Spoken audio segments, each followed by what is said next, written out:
pintu Riau tadi sebagai daerah istimewa gitu. Pertama adalah faktor sejarah asal-usul Riau.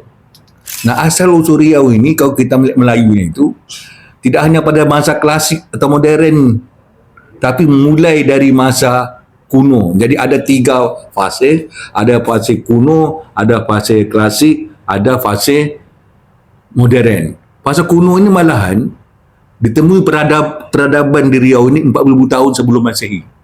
Ditemui kerajaan-kerajaan di Riau ini sebelum Masehi. Itu ada. Malahan kita lah dari Riau ini merupakan apa yang diduduki dengan Nusantara pertama yang ditandai dengan adanya kerajaan Sriwijaya. Dan kerajaan Sriwijaya itu salah satu pusatnya itu berada di Riau, dan saat itu bahasa Melayu menjadi lingua franca. Jadi itu kuno, masa kuno. Itu masa kuno, jadi itu di Riau itu ada gitu. Tapi juga di Riau juga sangat berjaya pada masa klasik. Misalnya ada kerajaan Siak, ya. Ada kerajaan Indragiri, ada kerajaan Pelalawan, ada kerajaan Gunung Sahilan, ya.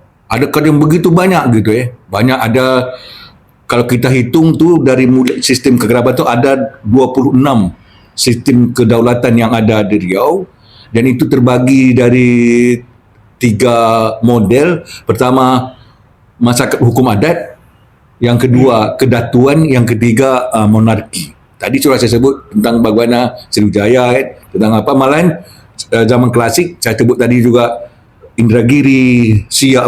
Malahan kerajaan Indragiri ini merupakan kerajaan Melayu yang paling lama bertahan di Indonesia.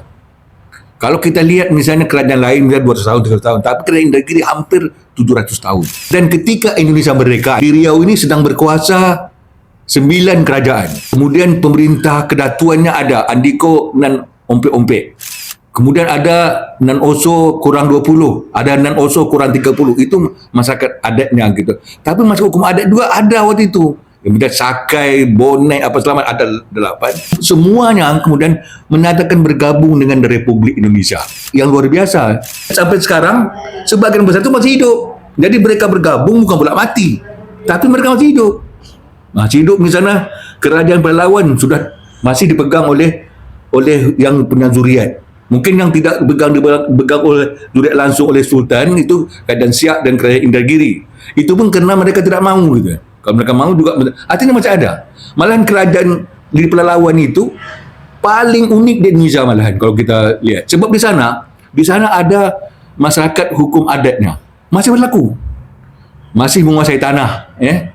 Juga ada masyarakat, ada monarkinya, kerajaan Pelalawan masih hidup, dan ada pemerintah modernnya masih hidup, modern kan, bupati yang kita, dan mereka ketiga ni saling berhubungan gitu, dan saling memberi ruang untuk bagaimana kesejahteraan masyarakat. Nah, kalau di zaman modern, tadi saya sebut tadi kan kuno, klasik, modern.